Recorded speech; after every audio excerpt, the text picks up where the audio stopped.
Everyone wants money. But here's the question nobody asks. Does money want you back?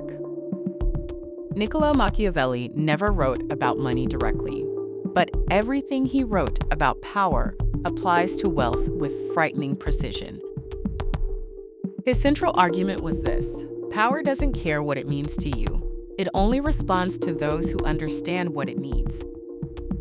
And money, like power, is no different. Most people spend their entire lives asking the wrong question. What can money do for me? What will it feel like to have it? What will I buy? Where will I go? How will I feel? That's not a relationship with money. That's a fantasy about money. And Machiavelli would recognize this mistake immediately. In The Prince, he warned that rulers who pursued power for personal gratification, for the feeling of being powerful, lost it fastest. Because power is not a reward, it's a responsibility with its own logic and its own demands. Here's the uncomfortable question this raises. If you disappeared tomorrow, would your money grow, or would it die with your absence? If the answer is die, you don't have a relationship with money, you have a dependency on it. And dependencies, as Machiavelli understood better than anyone, are the fastest path to losing everything. So what does money need from you? It needs discipline before desire. John D. Rockefeller was not a man who loved money. People who knew him personally described him as almost indifferent to luxury. He didn't build the largest personal fortune in American history because wealth excited him.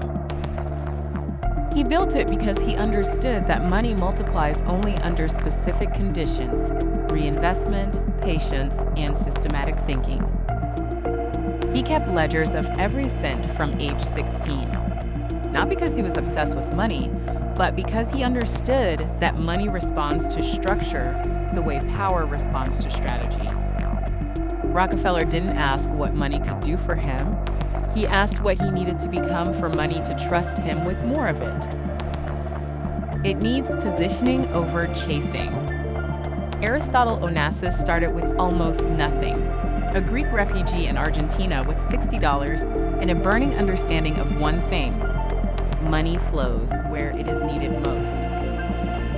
He didn't chase industries.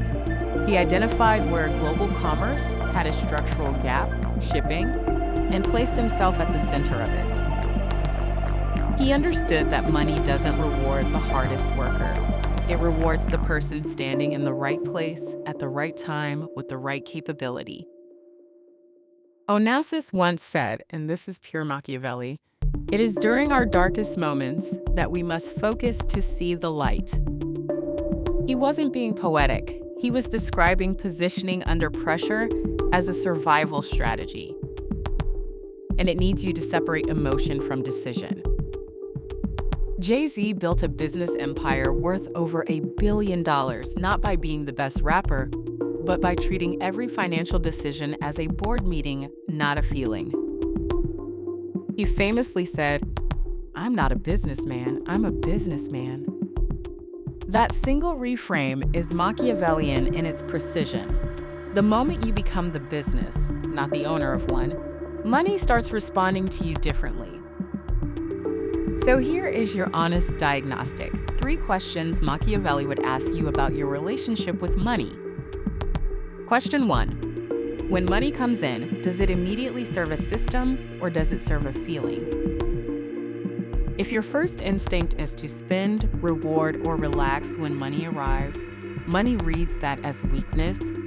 It leaves faster than it came. Question 2. Are you building something money can live inside without you, or are you the only thing keeping it alive? Rockefeller built Standard Oil to run as a machine. Onassis built a fleet. Jay-Z built a portfolio. None of them were the single point of failure in their own wealth. Question 3. Do you make financial decisions from clarity or from anxiety? Anxiety-driven financial decisions are the most expensive decisions you will ever make. Because anxiety optimizes for relief, not for growth. Machiavelli's prince didn't ask what the throne meant to him.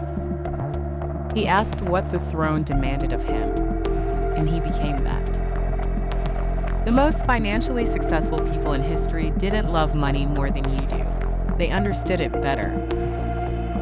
They knew its logic, respected its rules, and became the kind of person money could trust with more of itself. So stop asking what money can do for you. Start asking what you need to become for money to choose you. At 300 Seconds University, that's the kind of question we think universities should have asked from the start. You know what to do.